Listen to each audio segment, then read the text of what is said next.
people. So today I want to talk with you and to speak about um, a different subject. I will speak about DNA and some recent events and some recent news in the UK. Um, I stumble upon this issue on Bigfoot Research UK. It's a group on Facebook, and um, a guy. In fact, it's it's it's a young guy. It's Daniel Lee. He claims himself as being the youngest UK researcher, or even probably youngest worldwide researcher in Bigfoot. He started 1 year ago, and he went to a forest close in the Somerset area in UK, and he went there and he found a few footprints that he thought they were huge. He even photographed them and he shared it on Facebook, on the Facebook group. Um, I must reiterate that photos of footprints are not easy to do and to show people what you are really seeing on the place and on the scene. And a footprint on a soft soil full of leaves, like those footprints of Daniel, are even more difficult to take photos and to show what you are seeing really. So as I could understand, he photographed them, and then he returned later, a few hours later, with his grandmother or a friend of him, and he cast the footprint, and he remembered that it would be nice to collect some soil to do some eDNA analysis. So, what is eDNA? E stands for environment, and it's exactly the same. You analyze DNA on a sample, but when you have like a hair taken from a teepee or taken from a kill, or when you analyze tissue, if you have uh, if you have seen Bigfoot leaving some tissue because he was wounded, or blood, then you can do an analysis on the tissue, on the blood, on the hair directly. You know it's from that being that you know and that you have seen, or that you think you know.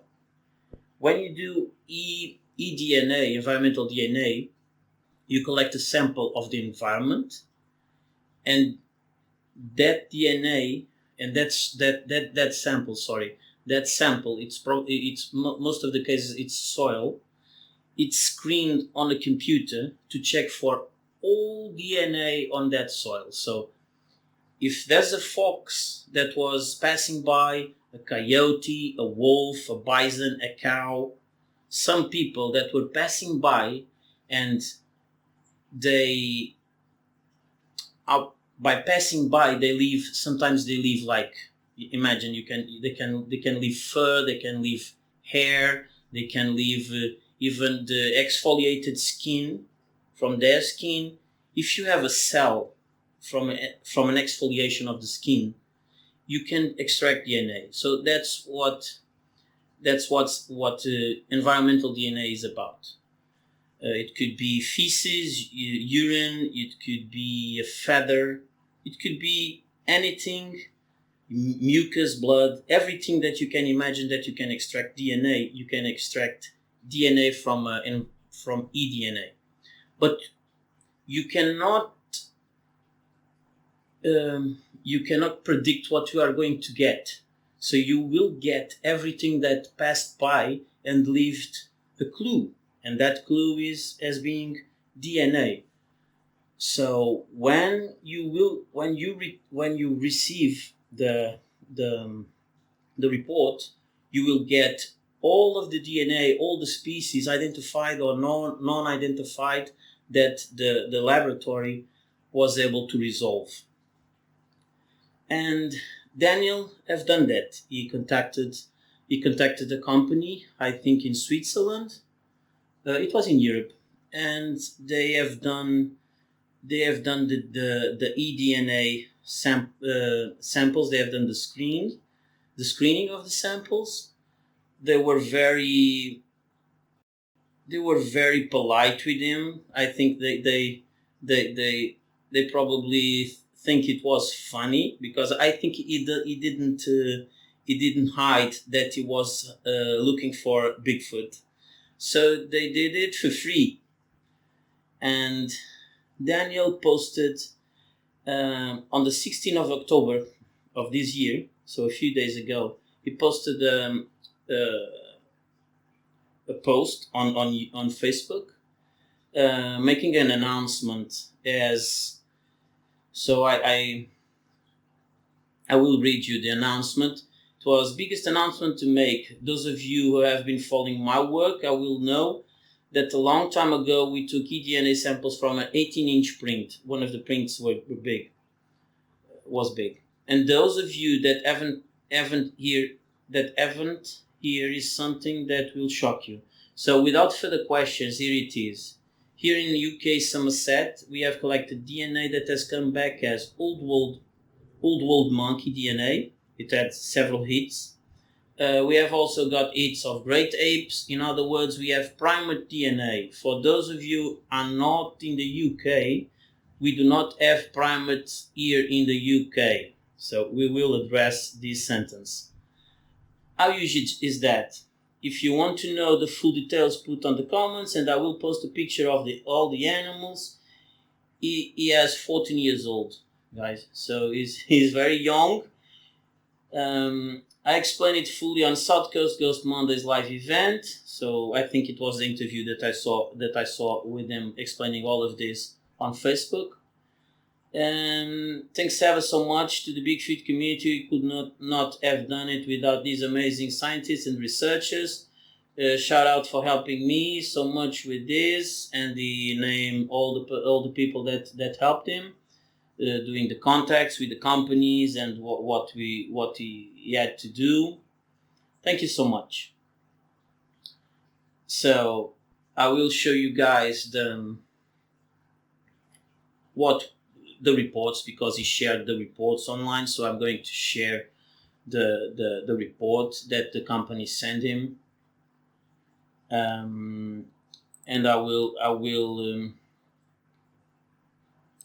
address the report. So on the first page, they said to him, "Dear Daniel, we hope this message finds you well. Thanks again for getting in touch with the company for the testing of DNA in your soil samples." So all the samples, it were 5 samples, and all the samples were of topsoil that he collected to a bag in the place of the footprints. It is with great pleasure that we share the final report with you, which encapsulates the results of your analysis. Additionally, we have taken the liberty to include some supplementary materials that we believe will be beneficial for your upcoming expeditions. At the company, the name, we are genuinely passionate about supporting individuals like you who are dedicated to the pursuit of knowledge and discovery. Our global Biosciences Center was thrilled to identify various species within your samples. Your commitment to the field of science is both inspiring and valuable, and we eagerly look forward to witnessing your future research and discoveries. We wish you the very best in all your upcoming research and searches. Your dedication to science is making a profound impact, and we are thrilled to be a part of your journey. Warm regards, Executive Vice President and the global head of marketing, industries, and environment. So this is the letter wrote to him. It was very nice of them to write something like this, supporting young people to get interested in science. That's very nice. And then I'm going to show you the second page with the samples and the results. So on the 3rd of August 2023, the company received 5 soil samples of chordate taxonomic identification and sorry, I'm going to open another because I'm not reading the correct one, probably. This one is better. So again, on the 30th of August 2023, the company received 5 soil samples of chordate taxonomic identification through eDNA metabarcoding analysis. The following samples were provided. So this is a description of the samples: BFT01 to BFT05. The first one was a footprint on a game trail. The second one, footprints. I don't know. He probably collected. There were a few footprints, and he collected from various places in the trail. Number 3, footprint cast vegetation. Footprint cast vegetation. He probably sent the cast or samples of the cast, like vegetation that was trapped inside when you put the plaster, the plaster of Paris. Sometimes it traps the vegetation, and so one of the samples is footprint cast vegetation. The fourth sample is dropped down from Set's footprints, and sample number 5, bipedal movement on path. So probably topsoil from a few footprints on the end of the tracks that were not so discernible and not so evident, but he collected because he thought it was the same individual, the same animal, same being, and he collected also that for analysis. So the analysis of all samples, I'm going to read what they wrote to Daniel. The analysis of all samples was performed successfully, and although initial sample volume was low, all samples yielded enough quality DNA that allowed the identification to the taxa listed below through eDNA metabarcoding. So the quality of DNA was good, so the DNA starts to degrade rapidly, mostly in winter because there's humidity, some hot, some fungus. So in the summer, it's really, I don't know what was the date of the collection, but probably in May, June, I'm not sure. I can write above the correct date or where he posted the first time on Facebook the footprints and the photos. So it was around that time that he collected the topsoil. So DNA degrades very rapidly, and it's very difficult to extract DNA that has a lot of time. So sometimes in bones, sometimes in that kind of materials that DNA is preserved and the cells are preserved, you can extract DNA with 1,000 years old, but that's very rare. When you are trying to to get DNA from the soil, from skin, you have to take very good care of the samples. So, when species identification could not be made with high confidence because the DNA was not so good, a higher taxonomic level, genus or family level, was listed. So, what are they saying here? When the DNA or the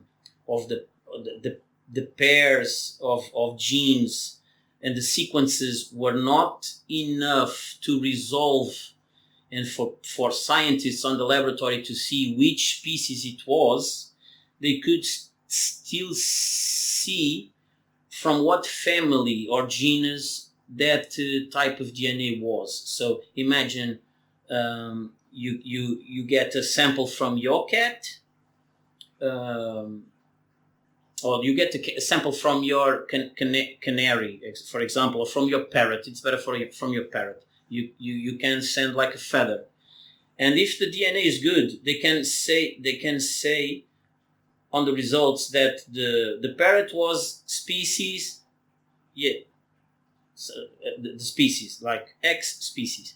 But if the DNA is not good, they can only go back. They can say to you, oh, it was from a parrot, but I don't know the species, but it is from the family of parrots. And that's what they are saying here. So when species identification could not be made with high confidence, a higher taxonomic level like genus or family level was listed. Failure to identify a species with high confidence may occur if the DNA molecules are partially degraded, not allowing for a correct identification, and or if the reference databases do not have the enough genetic information to discriminate the organisms at the species level. So sometimes you get DNA, but sometimes you don't get to know what's on the DNA because it's degraded. You could not sequence the whole genome. Is very rare to sequence a whole genome. That would be amazing, but if you have a length in the sequence that it's length, it's the size is enough and the pairs are enough for them to identify for certainty that species, they will tell, and that we will gonna see here. This may be the case of the taxa highlighted on the table below with an asterisk. So every one of the species that on the table that I will show have an asterisk.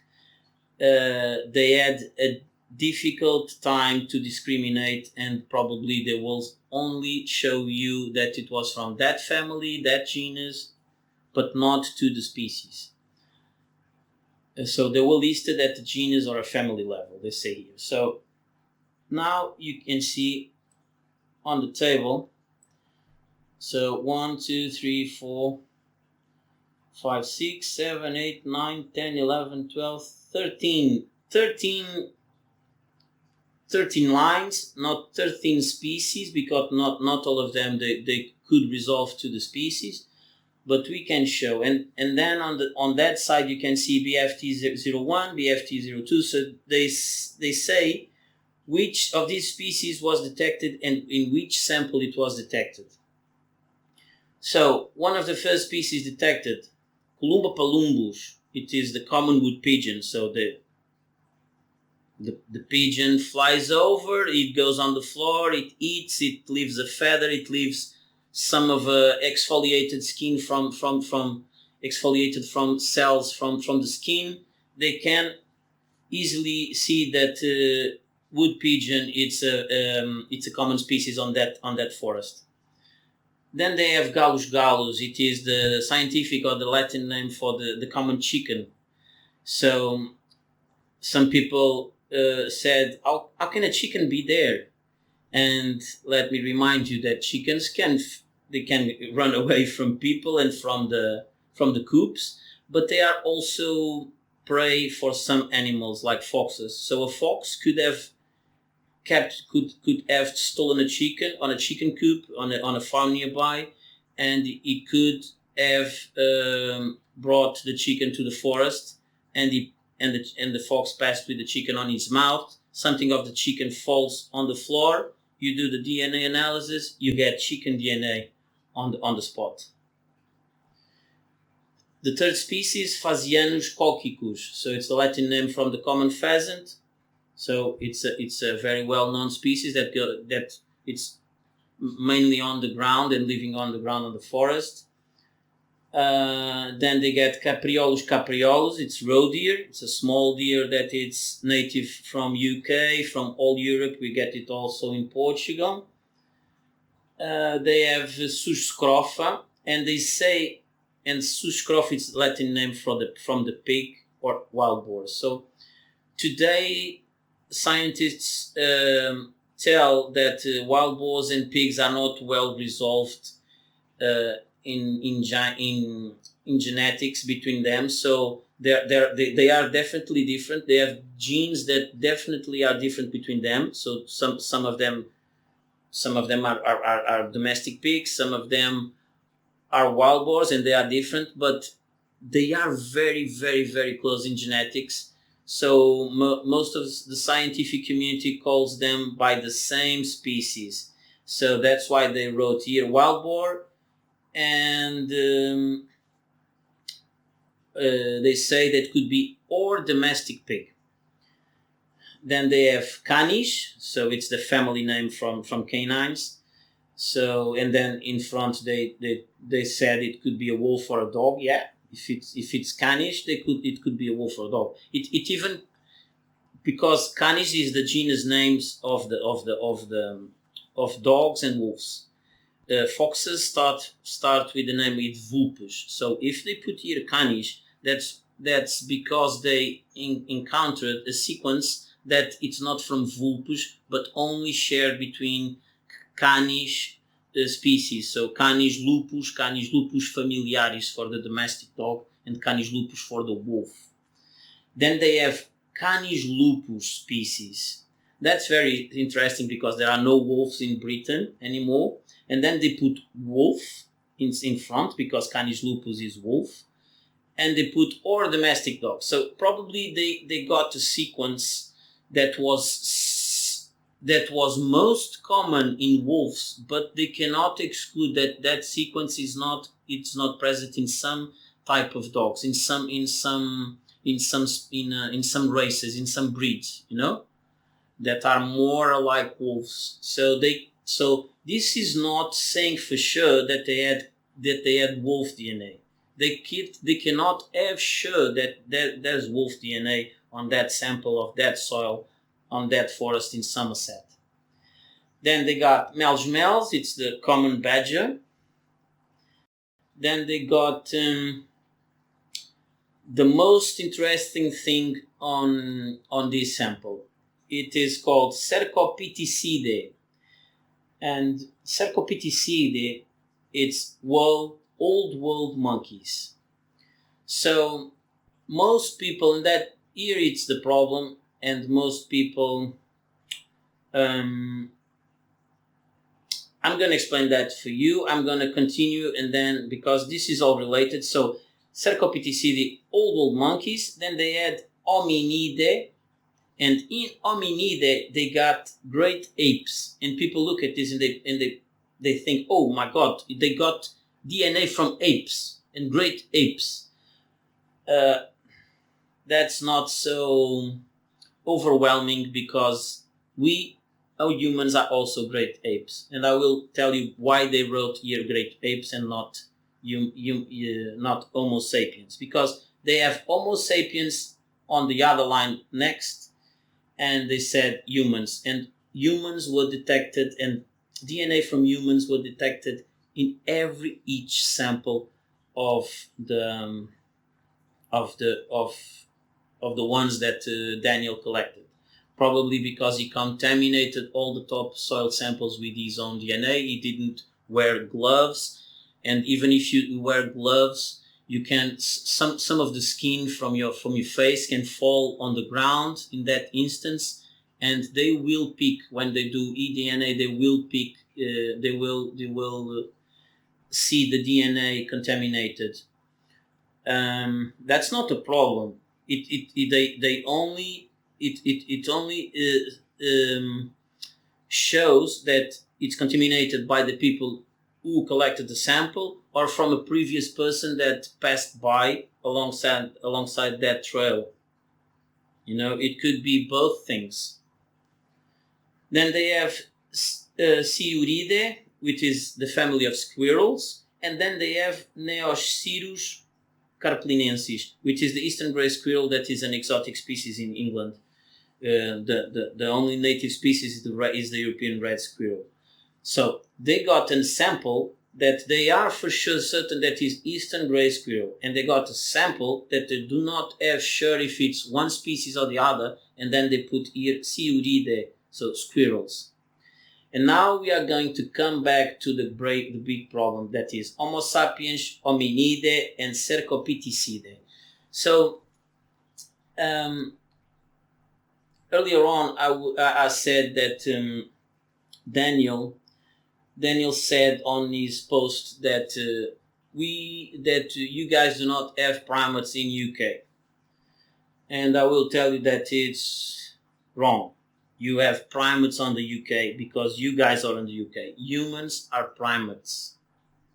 Primates, it's like a big, I will not say family, because primates, it's not a family, it's even a taxa that is more broader. So primates are all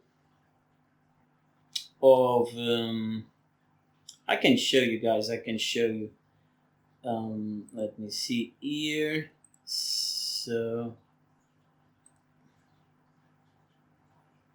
primates. So here you can see on these clades and these monophyletic groups in these sequences of this table that in the beginning you have primates, and from primates you have lemurs, you have the New World monkeys, so monkeys from South America, you have the tarsiers, you have the baboons, you have the gibbons, you have the orangutans, the gorillas, the chimps, and the humans. All of these is primate. It's a primate. So you have primates on UK, I have primates in Portugal, and Americans have primates there also in North America. So that's a big problem with words. So as you can see here, you can see Catarini, and Catarini divided themselves in, they go to Hominoidea, but before Catarini divides in Old World and New World monkeys. So Old World monkeys, Cercopithecida, are baboons, are the macaques from Gibraltar, all the species of macaques, the langurs. So mostly Old World monkeys, so from Asia and Africa, that have tails. And New World monkeys are also with tails, but in South America and Central America. So they got a sample, at least, two samples of the topsoil were had DNA from Cercopithoidea.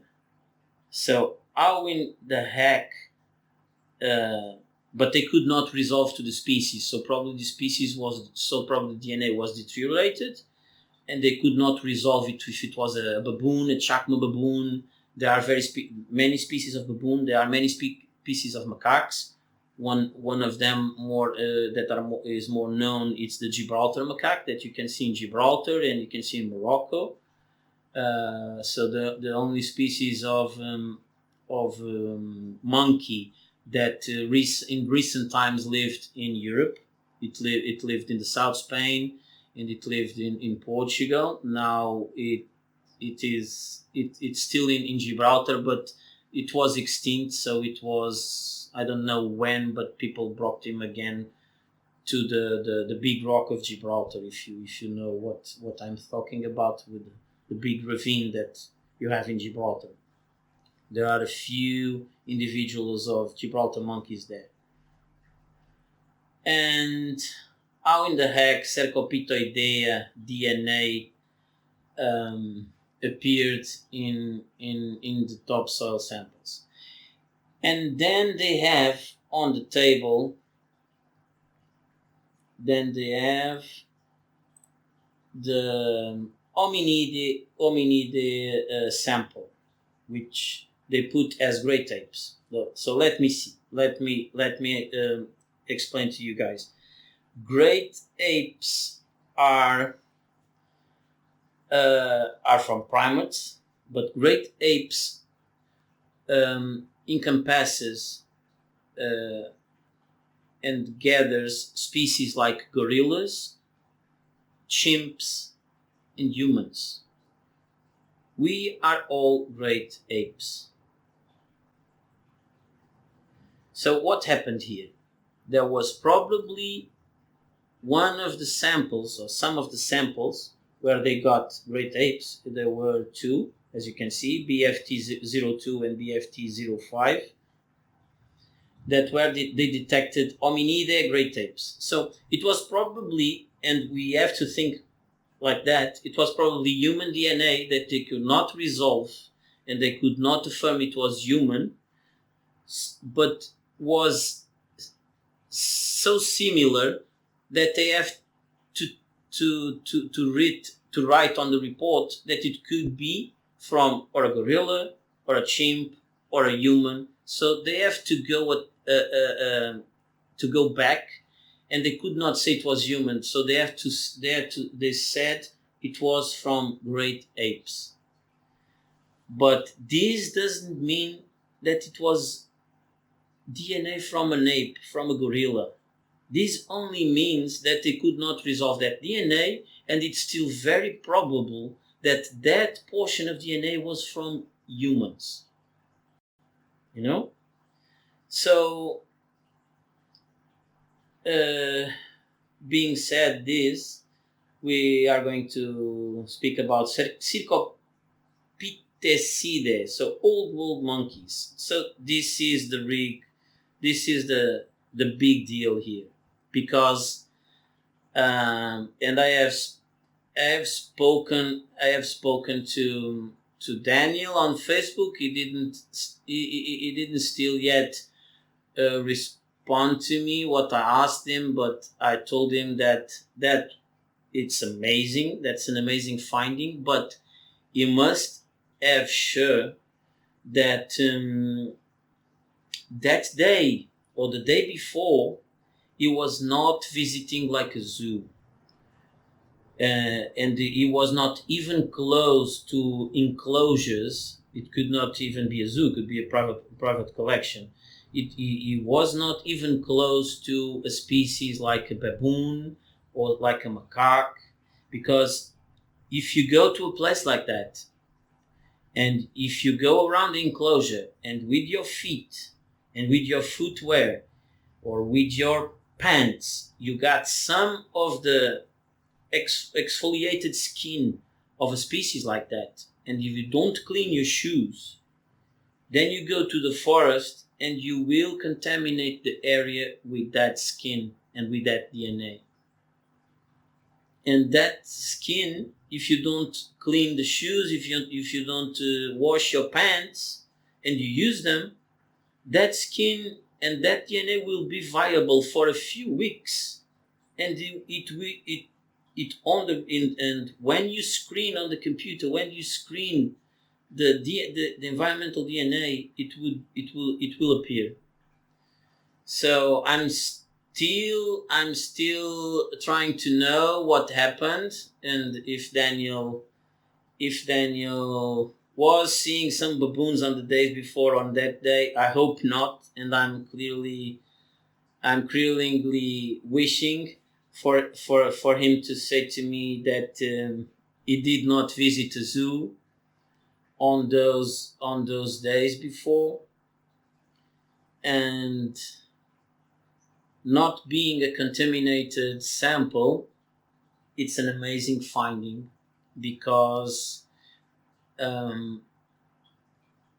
we are all primates. Chimps are primates, gorillas are primates, but for them, from the laboratories to write that they have old monkeys DNA, they know for sure on the sequence that particular sequence that they analyze as a pattern of genes that is not present in our DNA, and it's only present in old monkeys DNA. You know, that's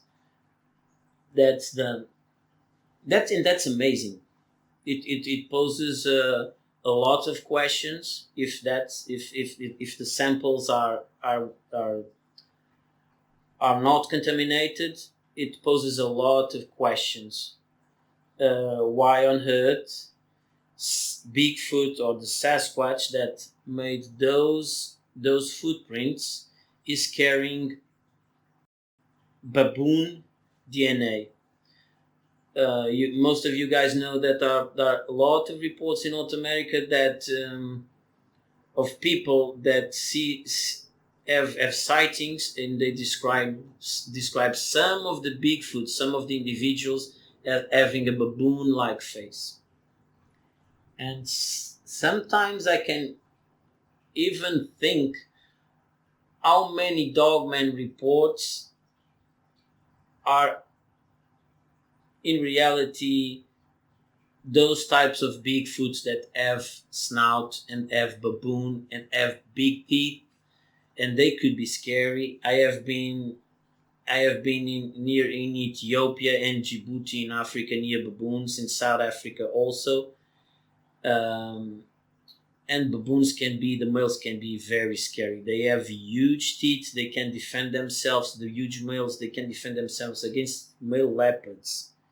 They do not ever afraid of leopards unless they have afraid for their family, from the females, for the young baboons. But they on their own, they can withstand face a leopard, and they have the courage and they have the means to defend themselves. So why is Bigfoot carrying baboon DNA? I really don't know. I hope this type of evidence and environmental DNA is used more often. I will do that also. It's because you can have it's the DNA screened from topsoil, from the footprint, so you don't have to find the hair, to find the tissue. It's much more easier. It will not give you the evidence that Melba Ketchum had, because Dr. Melba Ketchum in the United States, she got the genome. She got 3 or 4 genomes completed, so that's quite amazing. And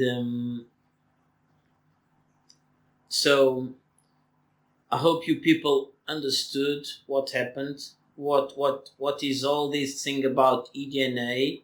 So it's not on the table. This is not saying that Bigfoot has chicken DNA mixed with dog DNA and domestic pig wild boar DNA. So these are the species that are roaming the place. They collect evidence that these species are using this habitat, this forest, and they also collect evidence that old world monkeys, at least DNA of a species or some kind of old world or similar to old world monkeys was passing through that area. That's quite amazing. So I hope you like it. That's big news for UK. That's big news for Europe. That's big news for the community. I want to give props for Daniel, the young UK researcher. I hope he continues with enthusiasm. And in his first year, he was very lucky with this. And that's amazing. That's an amazing report. That's an amazing news. That's amazing data that was gathered. So, see you guys on the next video. Go out there, and if you want, do it with joy. Don't do it being afraid, because if you are afraid to pursue this issue, it's better for you to stay at home. In my experience, I can tell you that, because if you are afraid going into the woods, you will get in trouble. So thanks for watching, guys. Bye bye.